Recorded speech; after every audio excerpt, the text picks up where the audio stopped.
invité pour échanger avec le grand public sur mon nouvel ouvrage, Le plan Sénégal émergent, prospective territoriale, opportunités d'auto-emploi pour les femmes et pour les jeunes.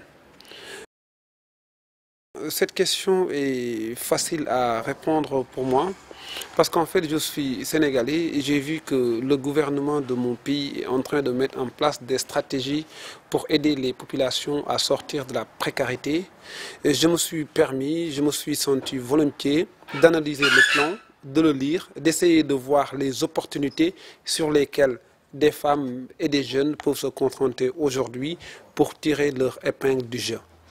Alors, donc, comment j'ai essayé de structurer le livre? C'est qu'en fait, le livre en tant que tel, c'est une contribution. Il est important de le préciser. Une contribution dans la mesure où il a été écrit sous une approche d'une lecture d'abord du plan et des différents plans qui ont été réalisés au niveau du Sénégal, en tout cas une bonne partie des plans, et des plans qui ont été faits aussi dans d'autres pays tels que le Canada, les États-Unis et la France.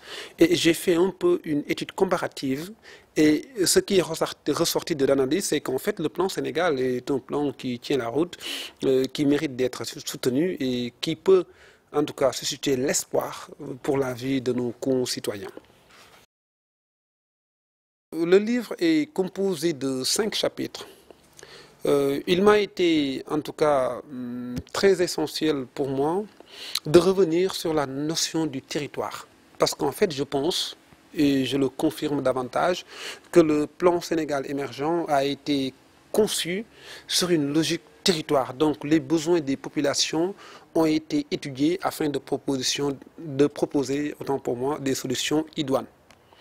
Alors, la deuxième partie du livre, c'est-à-dire le chapitre 2, je suis revenu sur les systèmes de planification territoriale en essayant d'expliquer qu'en fait tous les pays aujourd'hui qui ont atteint un taux de croissance record ont développé des stratégies territoriales, des politiques de proximité et de telles politiques leur ont permis aujourd'hui d'avoir des avancées notoires.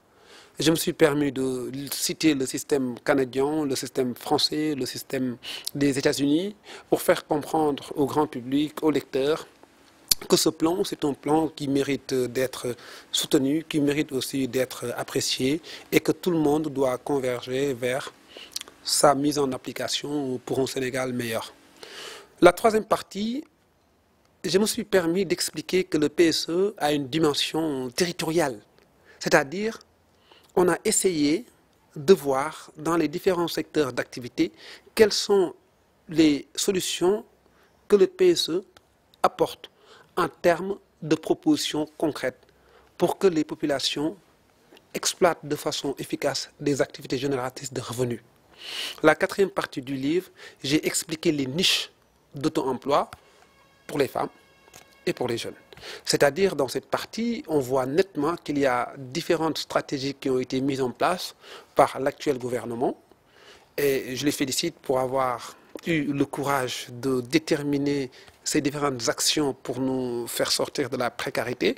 Donc, et pour moi, ce sont des opportunités qui sont là aujourd'hui et qu'une personne peut exploiter aujourd'hui pour créer son propre emploi.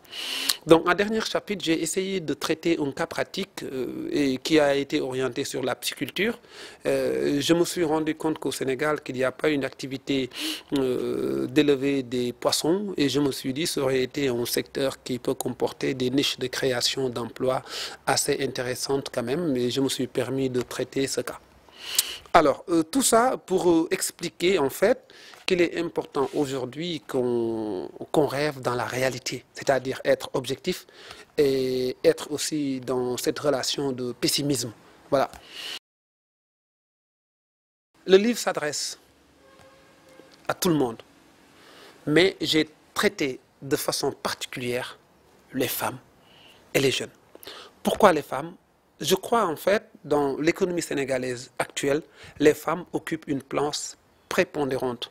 Le fait de leur présenter un nouvel outil, de nouvelles explications, de nouvelles méthodes, le fait de partager avec elles une vision qui tend vers le développement, moi je pense que c'est juste le fait de leur faire confiance d'abord et le fait d'apporter une amélioration par rapport à ce qu'elles sont en train de faire aujourd'hui pour améliorer leur bien-être. Pourquoi les jeunes aussi? Je pense qu'aussi on dit très souvent que l'avenir c'est la jeunesse. Moi aussi j'y crois fortement. Donc faire le lien entre les femmes et les jeunes, pour moi, constitue un élément fondamental de recherche de développement économique. Des jeunes bien formés, des femmes bien encadrées, apportent des solutions meilleures par rapport au lendemain des Sénégalaises et des Sénégalais.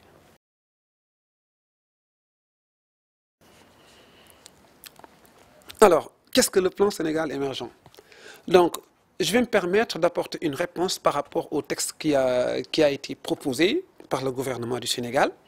Le PSE a 3 dimensions d'une manière générale. Il y a une première dimension qui prône pour la transformation de l'économie sénégalaise. C'est-à-dire on quitte l'économie du bas échelle et on essaie de tirer toutes nos stratégies vers le haut. C'est-à-dire on essaie de transformer la situation économique du pays à travers des réalisations concrètes sur l'ensemble des secteurs d'activité. Alors, deuxième point qui est important aussi, l'État veut prôner tout ce qui est démocratie, liberté, promotion d'un État de droit et des institutions fortes. Ce qui veut dire l'État prône pour une stabilité politique. Troisième point aussi qui est très essentiel, l'État veut aussi réduire les inégalités sociales. La personne qui vient du village et la personne qui habite dans une situation urbaine, l'État essaie de développer des stratégies qui vont permettre à ces deux personnes-là d'avoir un niveau d'équité assez acceptable.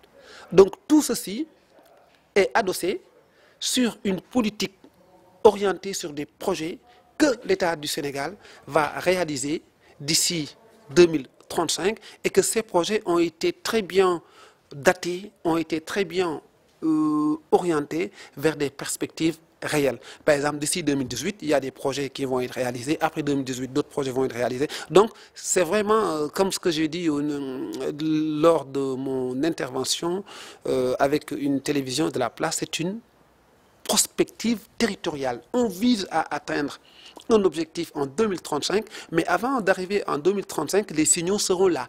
De jour en jour, de mois en mois, d'année en année, on voit des changements dans la construction de notre pays.